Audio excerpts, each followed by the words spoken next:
सोने रूपे आम्हा मृत्तिके समान अन मानेक पाषाण खडे जैसे. ही अवस्था तू करायची. काय त्याग असं जीवनामध्ये. त्यांचा शेवट गोड, त्यांचा शेवट गोड. आपल्यासारख्याचा शेवट गोडवणं तितकं सोपं नाही. त्यांचा शेवट. काल वामन जयंती झाली. काल कोणती जयंती होती? वामन जयंती. बऱ्याच जणांना माहिती नाही. त्या जयंत्या काही काही पाळल्या पाहिजे, साजऱ्या केल्या पाहिजे. वामन जयंती काल होती. वामन जयंती. काय महाराज ते वजन काय वजन. 99 यज्ञ केले राजा बळीनं. किती? 99 यज्ञ केले. 99 यज्ञ करणं तितका सोपा नाही. यज्ञ करणं. हत्तीच्या सोंडासारखी तुपाची धार पाहिजे 6 महिने. आणि रोज 1000 ब्राह्मण अग्निहोत्री मंत्र म्हणल्या बरोबर अग्नी पेटणारे पाहिजे. पांघरायचा नाही. म्हणलं तर इजायचा उगीच्या उगी कर नसते. अग्नी मंत्र म्हणल्या बरोबर अग्नी पेटणारे अग्निहोत्री असे 1000 ब्राह्मण नवे पाहिजे. एकदा बोलीला 6 महिने ते बोलवायचे नाही. दुसरी बोलवायची. असे यज्ञ असणारा महाराज 99 यज्ञ केले. 99 आणि 100 यज्ञाला सुरुवात झाली. इंद्र घाबरला. टटटच कापायला लागला इंद्र. आता गेलं म्हणलं आपलं पण. कोंडा कशाचं कोंडा कशाचं तुम्ही म्हणे ऐकत जाणं. आता तर इंद्र घाबरून गेला आणि इंद्र असणारा विष्णू परमात्मा जवळ गेला. विष्णवे नमा विष्णवे नमा म्हणे. काय हो आपल्याला असणार राज्य आपलं चाललंय राक्षसाकडे चाललंय. राक्षसाकडे म्हणे हो राक्षसाकडे चाललंय. 99 यज्ञ झाले. 100 यज्ञाला सुरुवात आहे. आता यज्ञ पूर्ण झाल्या बरोबर बळी असणारा राक्षस राजा होणार आहे. आपलं पद चाललंय म्हणजे राक्षसाकडे. भगवान म्हणजे जाऊ देत नाही ना. मी आहे की दुसऱ्याचं वाटोळ करायला निघालं की आपलं होत असते लक्षात. आणि ही आम्हाला भलती सवय लागून गेली. आता लोकांचं चांगलं झालं की याच्या पोटात दुखायला. कोणाच्या हो एकाला थंडी वाज लागली. आमच्या 15 दिवस थंडीच राहील. डॉक्टर बेजार झाले. मग त्याला असणार संभाजीनगरला नेलं. मग संभाजीनगरला सगळ्या तपासण्या केल्या. म्हणजे काहीच नाही. त्यानं विचारलं कवापासून थंडी वाजायली. म्हणला शेजाऱ्याचा मजला आपल्या वरी गेला तेव्हापासून वाजायली. म्हणला कवा बंद होईल. म्हणला त्यासाठी मजला पडल्यावर बंद होईल. असलो काही विचित्र असते. महाराज ऐकत जाणं. कुठं आलतो आपण आता? कुठं आलतो? 99 यज्ञ. 100 यज्ञाला सुरुवात केली. 100 यज्ञाला येत नाही आपल्या मंडपासाठी आले. मंडपापुरते यारे आपल्या त्याने टाकले की नाही पाहला. महाराज ते 99 यज्ञ आणि 100 यज्ञाला सुरुवात केली. आणि ते 100वा यज्ञ होत असताना भिक्षा मागण्यासाठी असणार वामनाच्या रूपामध्ये भगवान गेले. आदिती नावाची आई, कश्यप नावाचे वडील, त्याच्या पोटी जन्म घेतला. विठाला विठाला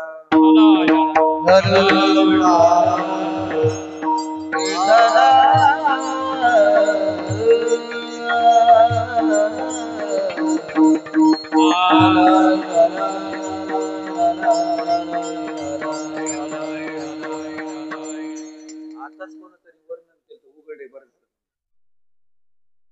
हे म्हणलं असेल. असं म्हणाली होय उघडे बरं झाले का बघू काय म्हणला तुमची. नाही तेवढं येत नाही आता. ढगा ढगा जाता जाता येत. बळी राजाच्या दारामध्ये वामनाचं रूप धरलं. ब्रह्मांडाचे मालक भिक्षा मागण्यासाठी आले. आणि भिक्षा मागण्यासाठी आल्यानंतर महाराज भटूचं रूप आहे. सुंदर असं जानवं घातलेले कोटून सोन्याचे जानवं असणार सोन्याचे. आणि दारामध्ये भिक्षा मागण्यासाठी आले. वाकडी असणारा दंड हातामध्ये आणि झोळी हातामध्ये. आणि बळीच्या दारामध्ये भिक्षा मागण्यासाठी स्वतः भगवान आले. भिक्षांग देहि माय भिक्षा वाढ. शेवक पळत आले. महाराज काय पाहिजे काय पाहिजे काय पाहिजे. म्हणे तुम्ही राजा आहेत का? म्हणे नाही मी राजा नाही. म्हणजे आम्हाला राजाच्या हाताने भिक्षा घ्यायची. कोण राजा आहे? म्हणजे ते यज्ञ करायले वापस जातो म्हणे. यज्ञातून कोणी माणूस वापस जाऊ नये. नियम आहे आपल्या इथं. सप्ताह असला की कोणी उपाशी जाऊ नये. तमाम खाऊन तरी नाही सोडा भावानं. महाराज मेला तरी सोडित नाही म्हणला. बाकीच्या गोष्टी काय. मी एका दिवशी म्हणलं तुमची शपथ घाला बरं सोडाय. म्हणला तुमची शपथ मै द्यायची नाही. ऐकत जाणं ऐकत जाणं. 99 यज्ञ केले.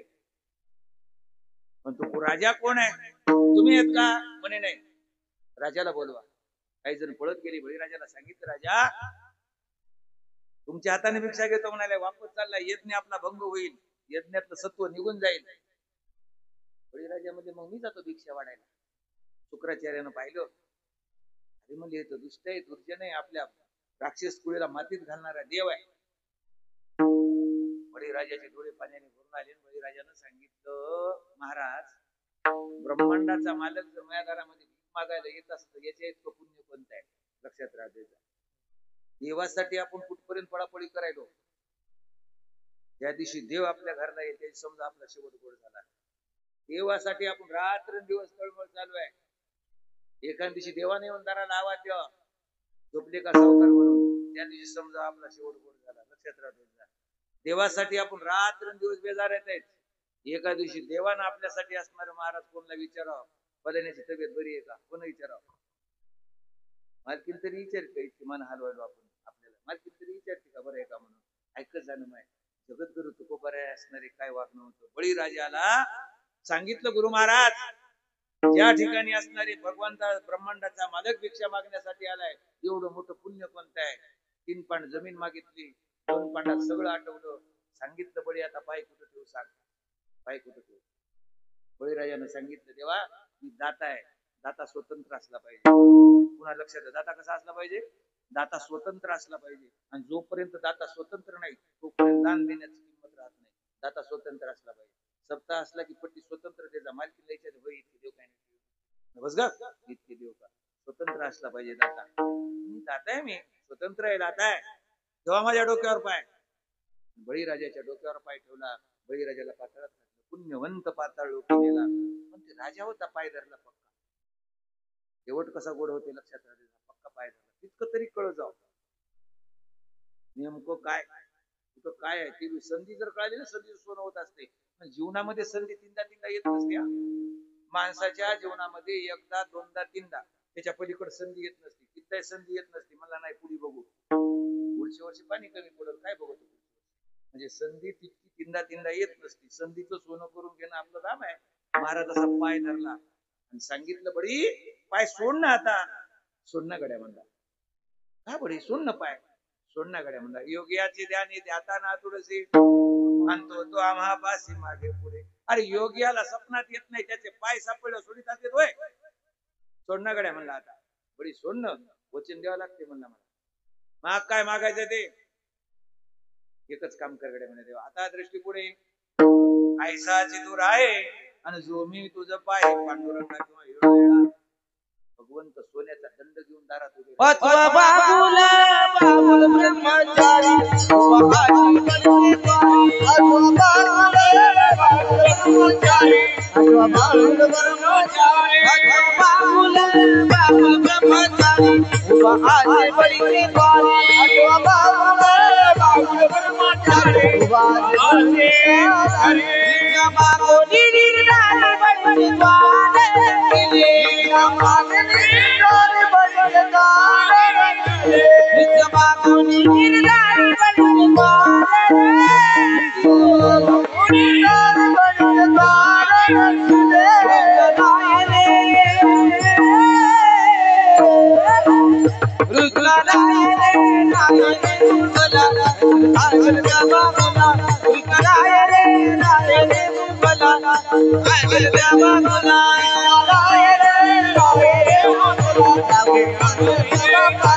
भाग होल ब्रह्मचारी. महाराष्ट्र असणार बघा. बळीच्या दारामध्ये असणारा सोन्याचा दंड घेऊन भगवान उभे टाकले. दारामध्ये उभे टाकले. शेवट तो भला. काय ताकद आहे अंगामध्ये? काय भजनाची ताकद आहे? काय परमार्थाची ताकद आहे? दारामध्ये दंड घेऊन उभे राहिले. बळीच्या दारामध्ये येणाऱ्या जाणाऱ्याला अडवायला देव उभा राहिला. देव आमच्या इथं चोपदार जरी उभा राहिला तर आम्हाला बरं वाटतं. हे चोपदार काही काही विचारी चांगले असतात, विचारी नियमानं वागतात. काय काय चोपदार सत्यापुटी उभे राहतात आणि भेटलं त्याचं पेते. चोपदार पेते तर महाराज घेते. त्याला काय करतात? त्याला काय अर्थ आहे का? ऐकत जाणं. त्याला ब्रह्मांडाचा मालक हातामध्ये दंड घेतलाय. ब्रह्मांडाचा मालक दारामध्ये उभा राहिला. 5-6 महिने निघून गेले. 5-6 महिने. दक्षिण मातेला फोन नाही, काय नाही. पहिल्या काळात फोन नव्हते. ती माणसं सुखी होती. आता फोन आले तेव्हापासून माणसं दुःखी आहेत. फोन आले तेव्हापासून माणसं दुःखी आहेत. 5-10 मिनिटांना फोन येते. कुठे आहेत? काय दादागिरीच आहे त्याची. दक्षिण माता नाराज आहे. नारदाला पाहिल्या पाहिल्या नारदानं सांगितलं, आई कसा चेहरा नारदा दिसायला, गोरी नारदा, 6 महिने झालं मालकाचा पत्ताच नाही, कुठे ती बळीच्या दारात येते, तुम्हाला हातामध्ये दंड घेऊन उभे आहेत. बळीच्या दारात तिकडं का दंड घेऊन उभे राहिले? कर्म म्हणली द्यायचं. काय कर्म आहे म्हणजे? लोकांचं वाटोळ करायला गेलं म्हणजे याचं वाटोळ झालं. देव सुद्धा लोकांचं वाटोळ करायला गेलं, स्वतःच वाटोळ झाले. म्हणून लोकांसाठी खड्डा केला, आपल्याला खड्ड्यात उतरावं लागतं. लक्षात आलं? लोकांकडे एक बोट केलं, लईच मूर्ख आहे म्हणले. की आपल्याकडे किती होते? आपल्याकडे 3 होते, तिप्पट मूर्ख आहे म्हणजे. त्याच्या पडता 3 पटानं मूर्ख आहे. म्हणून लोकाला वाईट मध्ये जाऊ नका, स्वतःला तपासून जा, आपण कसे पाहता. ते संतांनी आपण कसे पाहिले, आम्ही लोक कसे पाहतो.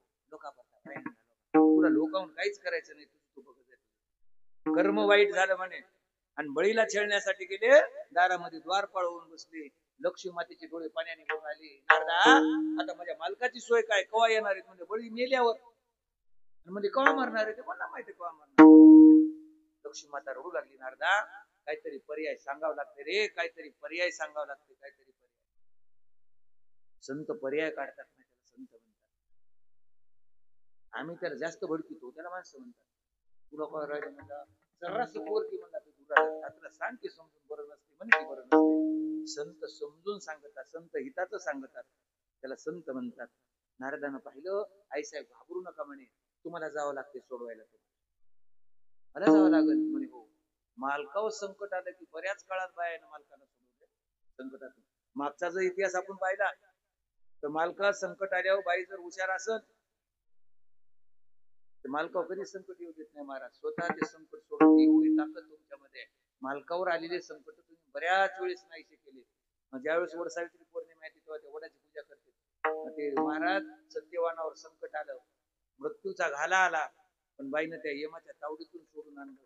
बरोबर ना? ही ताकद कोणाची? स्त्रीची ताकद आहे.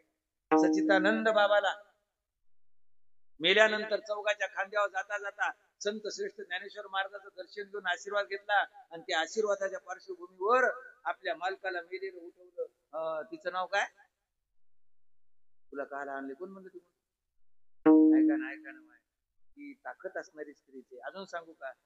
भीष्माचार्याने पण केला, 5 पांडव संध्याकाळपर्यंत उद्या दिसणार नाही, नाही तर मी दिसणार नाही. पण 5 पांडवाचा प्राण वाचवण्यासाठी द्रौपदी आई साहेब भगवंतासोबत रात्री गेल्या आणि भीष्माचार्याचा आशीर्वाद घेतला, सौभाग्यवती भव. आणि मग विचारलं, म्हणले प्रतिज्ञा केलेली खरी का, आशीर्वाद दिला खरा? भीष्माचार्य म्हणले, तू कोण आणले सोबत? म्हणजे जोडा राख्या आणला. भगवान म्हणले होते जोडा राख्या. म्हणजे जोडा राख्या इतका हुशार आहे तो? म्हणजे हो, दाखव बरं कुठे ती जोडा राख्या. ऐका ना माय, द्रौपदी आई साहेबानं भीष्माचार्याच्या पर्णकुटीच्या बाहेर ते सोडलेल्या चपला होत्या, आणि द्रौपदी साहेब मध्ये गेल्या होत्या. द्रौपदी साहेबांनी दर्शन घेतलं होतं, आणि ब्रह्मांडाच्या मालकानं सांगितलं, द्रौपदी फक्त आशीर्वाद घेता वेळे जर विचारलं कोण सोबत आहे तर माझं नाव सांगू नको, माझा जोडा राख्या म्हण. द्रौपदी आई साहेबाचे डोळे पाण्याने भरून आले. भगवान, अरे दादा, तुला जोडा राख्या कसा म्हणू, कसा म्हणू जोडा राख्या? भगवंतानं सांगितलं, ताई त्याचे 2 अर्थ होते. जोडा राख्याचे 2 अर्थ होते. पती पत्नीचा जोडा किती दिवस ठेवायचा, कोणाच्या हातात आहे? तसा जोडा राख्या म्हणजे 100दा म्हणते, माझा जोडा राख्या आहे. भीष्माचार्याने सांगितलं, द्रौपदी जोडा राख्या जर एवढा हुशार आहे, तुझ्या पाठीमागा मला एकदा पाहू दे म्हणले जोडा राख्या कोण आहे. द्रौपदी आई साहेबाला घेऊन आले. द्रौपदी आई साहेबांच्या चपला ब्रह्मांडाच्या मालकानं आपल्या हातात घेतल्या होत्या, आणि आपल्या पितंबरानं ब्रह्मांडाचा मालक त्या चपला पुशीत होता. माय पुशीत काय पुण्य असेल त्यांचा शेवट गोड आहे, आपल्यासारख्याचा नाही. ब्रह्मांडाचा मालक पुशीत होता, आमचा मालक त्या चपलन हानितो. तरी बाई म्हणते, हा हा बाई आमची वागणी अशी प्रकारे. ऐका ना, तो ब्रह्मांडाचा मालक जिच्या चपला पुसत होता, बाय ती ताकद आहे शेवट गोड सांगायला. झालो होता आपण आता संकटातून सोडवलं सांगितलं, जा तुमच्या शिवाय संकटातून सुटत नाहीत. लक्ष्मी माता निघाल्या तिथून. लक्ष्मी साधारण स्त्री नाहीये, म्हणून तर पहिल्या सुनेचं नाव पहिल्या काळात लक्ष्मी होते. पहिली सून आली तिचं नाव काय ठेवायचे?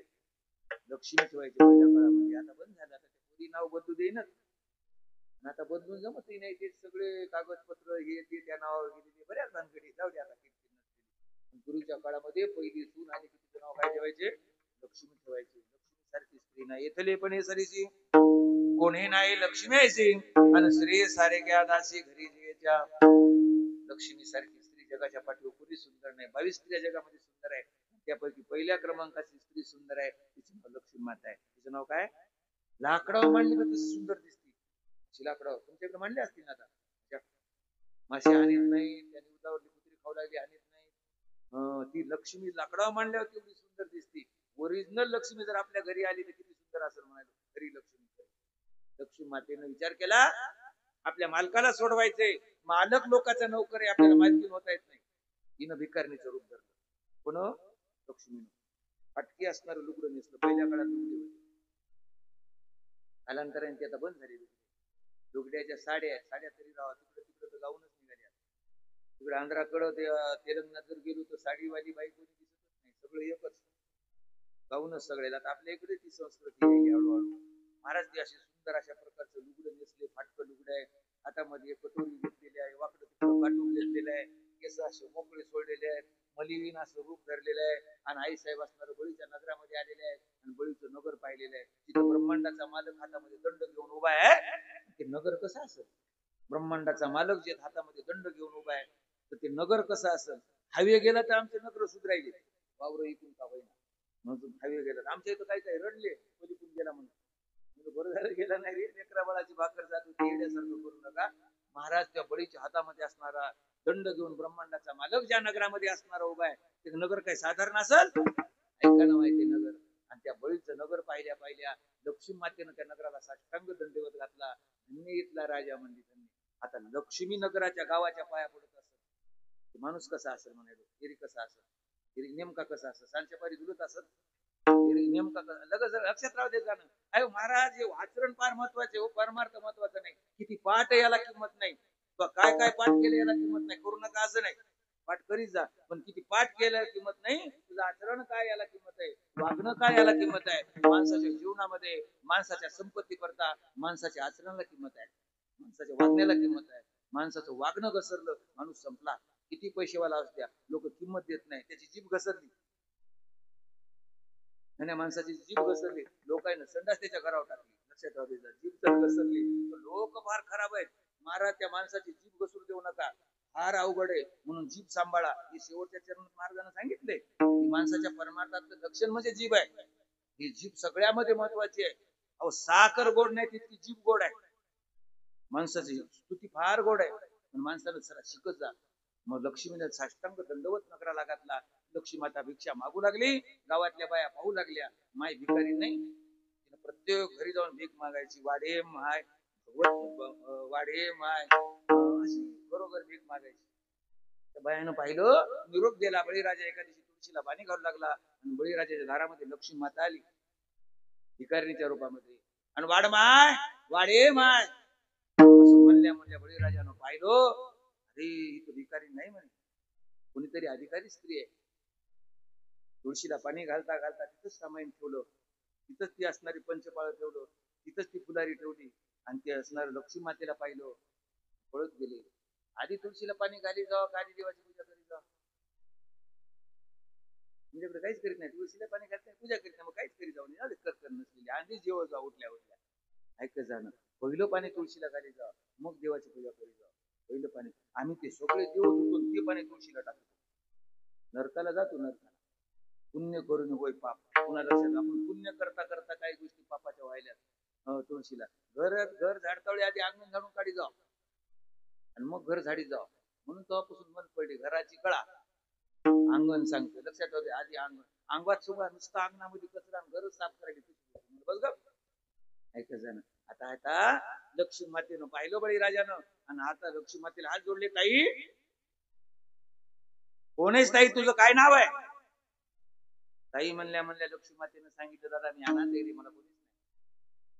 बळीराजाचे डोळे पाण्याने भरून आले. ताई मला तू दादा म्हणलीस आणि बळीराजाची बहीण अनाथ असती का? येड्यासारखं म्हणू नकोस. माझी तू धर्माची बहीण आहे. माझ्याच घरी राहा. तुझी मालक कुठे? दादा 5-6 महिने झालं. कुठे गेले रे? पत्ताच नाही. कुठे गेले? ताई तुझ्या मालकाचा शोध लावतो. तोपर्यंत माझ्या घरी राहा. आजपासून माझी धर्माची बहीण आहे. लक्ष्मी ज्याची धर्माची बहीण होती महाराज किती मोठा असेल.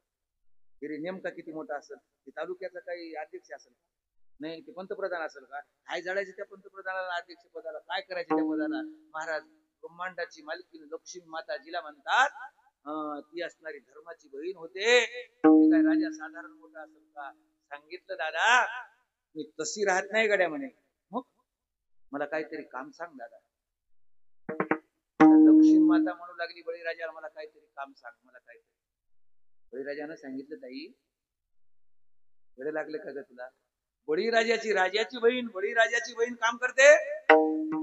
तसं नाही दादा, कामाशिवाय माणसाला किंमत नाही रे. प्रत्येक व्यक्तीला कामाला किंमत आहे. माणसाला का कामाला? माणसाच्या कर्तव्याला किंमत आहे, माणसाच्या कार्याला किंमत आहे, माणसाच्या कामाला किंमत आहे. म्हणून कामावर फार लक्ष द्यायचं सावकार. कामावर कामाला किंमत आहे. जसं काम करते तशी लोक किंमत देते. कीर्तन उशीर झाल्यावर मग घडी सुद्धा वाट पाहते. त्याला माहिती 2-3 वर्ष दूध काढू लागते. म्हणजे माहिती त्याला असे काम करा तुम्ही महाराज. हो लोक त्याची वाट पाहते. सासू जर कवा कवा जर एखाद्या माहेराला गेली तिच्या पुण्याला आलं तर सून रडती आत्या लवकर या तुम्ही गेल्यावर घर मागं लागते. घर मागं लागत नाही, आत्या काम करते तिचं काम तुझ्या मागं लागते म्हणून रडू येते. माणसाला काम करणाराच कौतुक वाटते. लक्ष्मी मातेनं सांगितलं दादा तशी मी बसून खात नाही रे, मला काहीतरी काम सांग, काहीतरी काम सांग, काहीतरी काम सांग. बळीराजानं सांगितलं ताई एकच काम करायचंय म्हणे, दोघांचा स्वयंपाक मला कोणाच्या हातचं खाता येत नाही. राजाने कुठं खात जाऊ नये आणि महाराजाने पण दोन गोष्टी जपत जाऊ. महाराज राजा आणि महाराजा. राजानं जर कुठं खाण्याचा प्रयत्न केला घात होण्याची शक्यता आहे. काही मध्ये कोणी काही घाली घात होण्याची शक्यता आहे. आणि महाराजानं कुठं खाण्याचा प्रयत्न केला तर पुण्य जाण्याची शक्यता आहे. भजे दिसले तरी खाय, वडापाव दिसला तरी खाय. वडापाव खाऊ महाराज असा धपकी जावा धरू धरू. अरे दिसेल तिथं खा तू. तुला हॉटेल दिसलं काय, भजे दिसले काय, वडापाव दिसला काय, तू काय खाशील कोण ना माहितीये. म्हणून महाराजांनी आपलं तत्वानं राहिलं पाहिजे, राजानं तत्वानं राहिलं पाहिजे. राजानं सांगितले पाय मला कोणाच्या हातचं खाता येत नाही, तू स्वयंपाक करी जा. लक्ष्मी माता म्हणली काय हरकत नाही. लक्ष्मी मातेनं स्वयंपाक करायचा, बळीराजानं जेवण करायचं. काय आता लक्ष्मी माते स्वयंपाक साधारण असेल होय? आपल्या लक्ष्मीनं केलं तर इतका गोड असते, लक्ष्मी मातेनं केलं काय साधा असेल का? बळीराजा जेवायला बसले आणि त्या ताटाला असं पाणी फिरवलं, पोळीचा तुकडा मोडला, तोंडात टाकून पाणी झालं. बळीराजाचे डोळेच पाण्याने भरून आले. ताई स्वयंपाक तुला केलास? हा दादा मी केला, माझ्या वहिनीसारखा जमला नाही. बळीराजाच्या डोळ्यातून पाण्याचे थेंब पडत होते. ताई इतका सुंदर स्वयंपाक केला मी कधीच पाहिला नाही, आज पाहिला. लक्ष्मीनं केलं डायरेक्ट. दादा हो मीच केलंय दादा. ताई तू स्वयंपाक एवढा सुंदर करते, तू दिसायला सुंदर आहेस, बोलणंही तुझं असणार चांगलंय, वागायला पण सुंदर आहेस, तरी तुझा मालक सोडून गेला. तुझ्या मालकाला काही कळत नाही का? कळत नाही म्हणून तो तोंड दाबलं बळीराजाचं. लक्ष्मी मातेनं पुन्हा गोष्टी लक्षात राहते. शेवट कोणाचा गोड होते. मालकाबद्दल जर एखादा शब्द कोणी बोललं तर काकणं अशी मागं करी जा. मन म्हणा आता मन त्याची नाही बोबडी वळली तर मला म्हणा तुम्ही. एखादा शब्द मालकाबद्दल जर वाईट वापरला तर तुम्ही फक्त काकणं अशी मागं करायची. आता मनच गड्या एकदा मनच म्हणायची, इतकंच म्हणा तुम्ही. नाही त्याची बोबडी वळली, कोणता लीडर असू द्या का कुठला कोणी असू द्या, लक्ष्मी मातेनं असं तोंड दाबलं. दादा ताई म्हणजे मालकाबद्दल एखादा शब्द जर बोललास ना तर मी तर राहणार नाही. माझा मालक कसा नाही रे दादा. कोण बांधून ठेवले, कोण संकटात गोवून ठेवले कोणाला माहिती, म्हणून गेलं. काही येळ असेल माझ्या मालकावर. काही म्हणत नाही आजपासून. महाराज 6 महिने जीव घातलं. राखी पौर्णिमा आली आणि त्या दिवशी राखी बळीराजाला बांधता बांधता लक्ष्मी मातेनं असणारी पुढे थांबली आणि बळीराजानं सांगितलं ताई माग काय मागायचंय माग ताई, आता राज्य माग ताई तू. लक्ष्मी मातेचे डोळे पाण्याने भरून आले. दादा मला काहीच नको रे, काहीच नको, मला वचन दे दादा. बळीराजा आहे मी ताई, माग ताई राज्य माग, माझा प्राण माग. दादा मला काहीच नको, एकच गोष्ट दे दादा, मागशील ते दे, मला वचन दे. दिलं वचन. तुझ्या दारातला द्वारपाळ देऊन टाक दादा. ताई त्याला काय करतीस, काय करतीस ताई त्याला? लक्ष्मी मातेनं आपलं रूप प्रगट केलं आणि ब्रह्मांडाच्या मालकीने बळीराजाला हात जोडले. दादा मी दुसरी कोणी नाही रे, कोणी नाही. हे या ब्रह्मांडाची मालकीने, त्याच असणारी तुझा द्वारपाळ आहे, त्याची मालकीने मला लक्ष्मी म्हणते. बळीराजाचे डोळे पाण्याने भरून आले. साष्टांग दंडवत घातला. दादा अरे का माझ्या पाया पडतोस? ताई लक्ष्मी माते माझ्या घरी 6 महिने झाडून काढून स्वयंपाक करावा. लक्ष्मी मातेनं सांगितलं तुझ्यासाठी केलं नाही, मी माझ्या नवऱ्यासाठी केलाय. मालकाला बोलून घेतलं देवाला, बळीराजानं हात धरला, लक्ष्मीच्या हातात हात दिला आणि सांगितलं, देवा आजपासून तुला मुक्त केले, पण तुला एक सांगणं माझं आहे, आजपासून माझ्या बहिणीला विचारल्याशिवाय कुठं जायचं नाही. देवानं वचन मान्य केलं. देवानं ऐकले की नाही कोण नाही, तेव्हापासून आम्ही ऐकतो, तिनं म्हणल्याशिवाय कुठं जात नाही. महाराज त्याला शेवट गोड झाला. ब्रह्मांडाची मालकीन ज्याच्या घरी येऊन 6 महिने राबते, अशा व्यक्तीचा शेवट गोड होते. कोणाचाही होणं तितकं सोपं नाही. अभंगाचं पहिलं